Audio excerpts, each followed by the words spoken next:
नमस्कार। आपका अखबार के YouTube चैनल पर आपका स्वागत है। मैं हूं प्रदीप सिंह। एक साल से चल रहे किसान आंदोलन की राजनीतिक हवा निकल गई है। और ये मैं क्यों कह रहा हूं? कल लखनऊ में किसान महापंचायत थी, जिसकी घोषणा बहुत पहले से की जा चुकी थी और तीनों कानून वापस लिए जाने की प्रधानमंत्री नरेंद्र मोदी की घोषणा के बाद ये माना जा रहा था कि ये किसान पंचायत एक विजय दिवस के रूप में, विजय के उपलक्ष्य में किसानों के बीच में मनाई जाएगी। इसमें भारी संख्या में लोग आएंगे। क्योंकि बड़ी चर्चा हो रही थी कि उत्तर प्रदेश में इसका सबसे ज़्यादा असर है। ये भी कहा जा रहा था कि पश्चिमी उत्तर प्रदेश में और ज़्यादा असर है, तो इसलिए पश्चिमी उत्तर प्रदेश से लोग गाड़ियों में, बसों में, ट्रैक्टर में भरकर आएंगे और भारी पंचायत होगी। तो ये पंचायत पूरी तरह से टाँय फिस हो गई। मुश्किल से 5,000-6,000 लोग थे। आपने किसी अखबार में, कम से कम मैंने जितने अखबार देखे मैं उसी की बात कर रहा हूँ, किसी न्यूज़ चैनल पर ये खबर नहीं सुनी होगी कि इस महापंचायत में कितने लोग आए थे। और जो भी आवरण अभी तक थोड़ा बहुत अगर बचा हुआ था, मुझे तो नहीं लगता था कि बचा हुआ था, वो भी उतर गया जब राकेश टिकैत ने ये घोषणा की कि बीजेपी को हराना है। बीजेपी के ये आंदोलन पहले दिन से, मैं बार बार कहता रहा हूं कि पहले दिन से ये आंदोलन किसानों का नहीं, ये राजनीतिक आंदोलन था। ये बीजेपी के खिलाफ था, ये प्रधानमंत्री नरेंद्र मोदी के खिलाफ आंदोलन था, है और अभी आगे रहेगा। आप ये मत समझिए कि ये 3 कृषि कानून वापस लेने से ये आंदोलन खत्म हो जाएगा। उसके नेता कह भी रहे हैं। तो क्यों नहीं खत्म होगा? क्योंकि 3 किसान कानून का विरोध तो केवल एक बहाना था।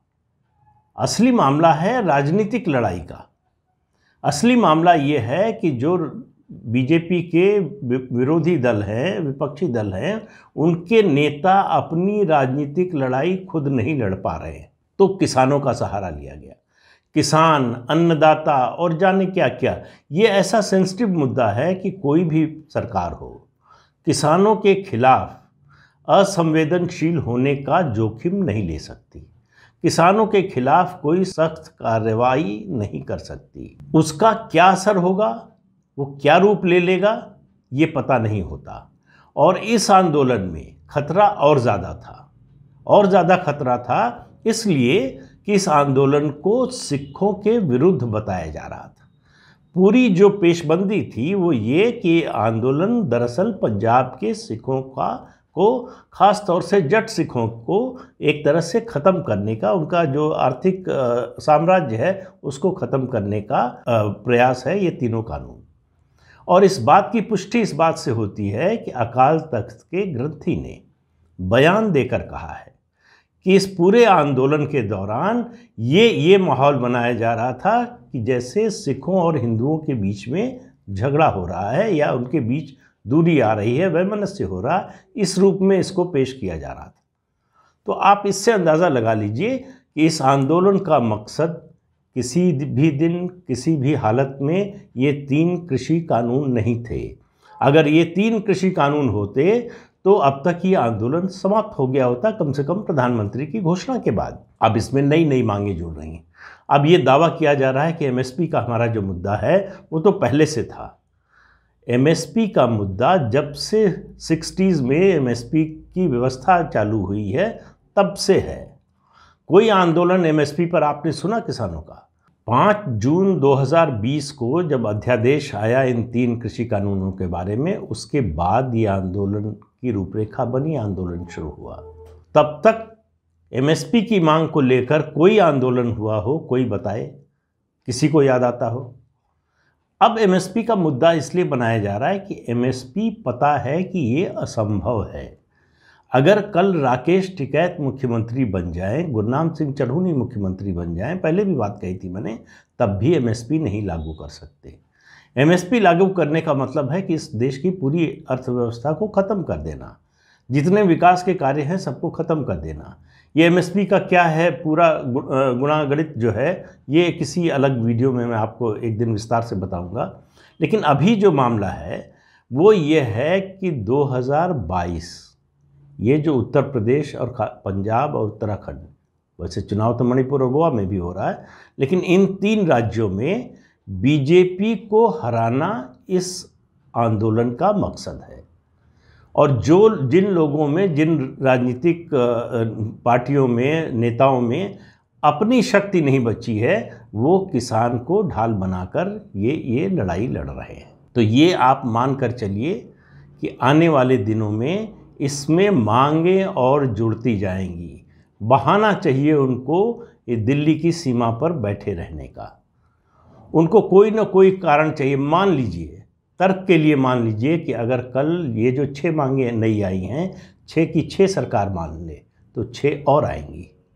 ये सुरसा की तरह, जैसे सुरसा का मुंह बढ़ता गया तो उस तरह से इनका मुंह जो है वो खुलता जा रहा है। और इनको मालूम नहीं है कि जब सुरसा का जिक्र आता है, सुरसा की बात आती है, तो भगवान हनुमान का भी जिक्र आता है। तो जैसे जैसे सुरसा का मुंह बढ़ा, उसके बाद हनुमान जी ने क्या किया, ये रामायण में आप सब लोगों ने पढ़ा होगा, मुझे बताने की ज़रूरत नहीं है।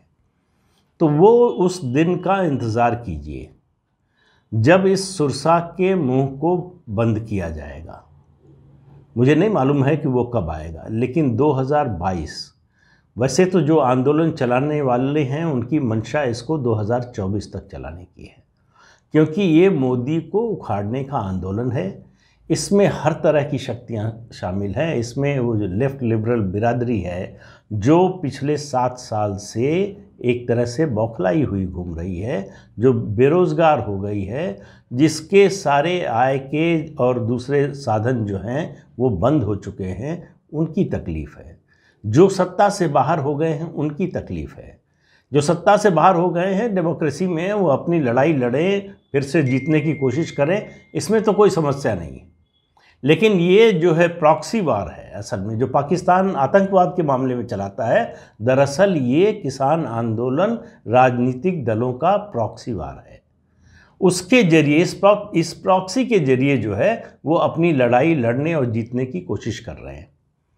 तो उत्तर प्रदेश विधानसभा का चुनाव, खासतौर से उत्तर प्रदेश और पंजाब का, ये बता देगा कि इस आंदोलन का क्या हश्र होने वाला है। मुझे नहीं लगता कि इस आंदोलन की सांस 2022 के बाद बचेगी। देखिए, ये आंदोलन अपना नैतिक बल अगर कुछ भी था तो खो चुका है। इसकी जो मांग थी, मुख्य मांग थी 3 कृषि कानून रद्द करो, वो मांग पूरी होने के बाद इनके हाथ से वो एजेंडा निकल चुका है।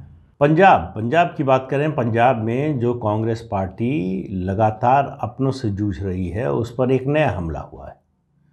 मनीष तिवारी जो सांसद हैं पंजाब से, पार्टी के वरिष्ठ नेता हैं, G23 में भी शामिल है, उनकी किताब आ रही है।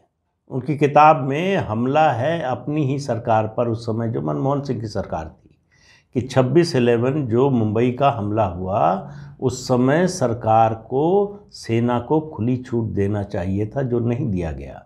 सेना के हाथ बांध दिए गए, सुरक्षा से समझौता हुआ, और उस समय की सरकार, मनमोहन सिंह की सरकार, दरअसल पाकिस्तान के बचाव में लग गई। बजाय इसके कि पाकिस्तान को सबक सिखाते, उसका जवाब देते, 26/11 जो था, 26 नवंबर को 2008 को मुंबई पर जो हमला हुआ, वो दरअसल एक तरह से युद्ध की घोषणा थी। वो वार क्राइम था। उसका जवाब उसी तरह से दिया जाना चाहिए था जिस तरह से नरेंद्र मोदी की सरकार ने सर्जिकल स्ट्राइक और एयर स्ट्राइक करके दिया। तब भी सेना और वायुसेना सक्षम थी। फ़र्क इतना है कि उस समय हाथ बंधे हुए थे सेना वायुसेना के, अभी खुले हुए हैं। तो कांग्रेस पार्टी के लिए जो कैप्टन अमरिंदर सिंह ने मुद्दा उठाया था राष्ट्रवाद का पंजाब में, सिद्धू पर हमला करके, वो मुद्दा और गंभीर होता जा रहा है कि राष्ट्रवाद के मुद्दे पर, राष्ट्रीय सुरक्षा के मुद्दे पर, बल्कि ये कांग्रेस पार्टी जो है वो हमेशा समझौता करती रही है, हमेशा डिफेंसिव रही है, कभी प्रोएक्टिव नहीं रही। तो ये किसान आंदोलन का जो मुद्दा था 3 कृषि कानूनों को लेकर, इसे वापस लेकर प्रधानमंत्री ने वो मुद्दा छीन लिया है। आप देखेंगे कि अभी कुछ दिन बाद ये मुद्दा जो है वो हाशिए पर चला जाएगा। ये केवल जो दिल्ली की सीमा पर बैठे हुए किसान यूनियन के नेता हैं, इनके बयान और मीडिया में जो थोड़े बहुत आते रहेंगे वही आता रहेगा। ये सब, इनमें से ज़्यादातर नेता जो है चुनाव में एक्टिव होने वाले हैं, चुनाव के लिए जाने वाले हैं।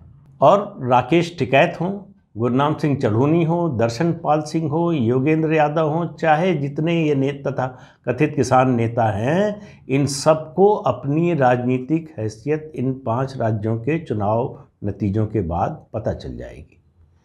और वो पता चलने के बाद अगर आप ये सोच रहे हों कि ये फिर पीछे कदम हटाएंगे, तो ऐसा नहीं होने वाला है। इसके पीछे गहरी साजिश है, ये कोई सामान्य बात नहीं है। ये इसमें विदेशी ताकतें हैं, पहले दिन से जो आरोप लग रहा है उसमें मानकर चलिए कि सच्चाई है। इसमें ऐसी ताकतें हैं जो इस देश में अराजकता पैदा करना चाहती हैं। इसमें ऐसी ताकतें हैं जो कम से कम पंजाब को फिर से जलाना चाहती हैं। तो वो ताकतें चुप नहीं होने वाली हैं। लेकिन सवाल ये होगा कि 2022 का नतीजा आने के बाद विधानसभा चुनाव का सरकार क्या करेगी। सरकार कब तक सख्ती न करने की नीति पर चलेगी, कब तक सुप्रीम कोर्ट का ये रवैया कायम रहेगा। आप देखिए, सुप्रीम कोर्ट की बनाई हुई कमेटी, उसके सदस्यों का फ्रस्ट्रेशन देखिए।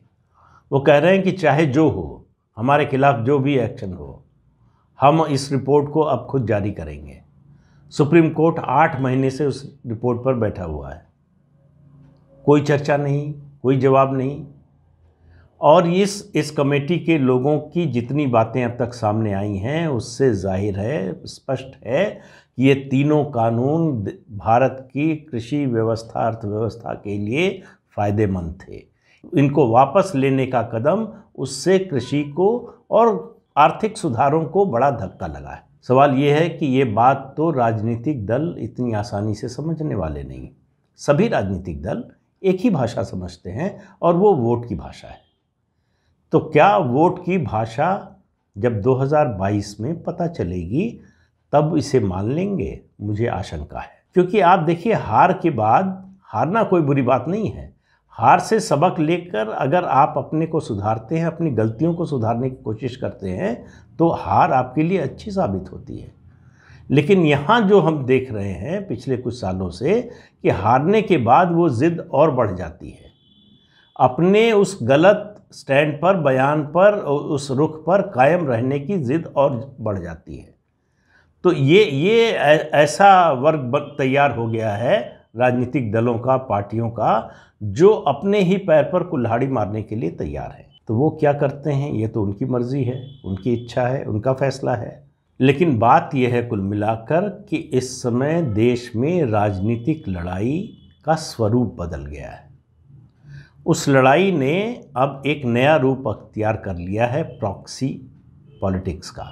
और ये प्रॉक्सी पॉलिटिक्स विपक्षी दलों को कहाँ ले जाएगी, सरकार पर इसका क्या असर होगा, आम लोग इसको किस तरह से लेते हैं, इन सब बातों पर निर्भर करेगा कि आगे आने वाले समय में राजनीति किस दिशा में, किस तरह से चलेगी। तो आज के अंक में इतना ही। अगले अंक में फिर मिलेंगे किसी नए मुद्दे के साथ। तब तक के लिए इजाज़त दीजिए। नमस्कार। आपसे अनुरोध है कि ये चैनल देखिए, शेयर कीजिए, लाइक कीजिए और सब्सक्राइब ज़रूर कीजिए। नमस्कार।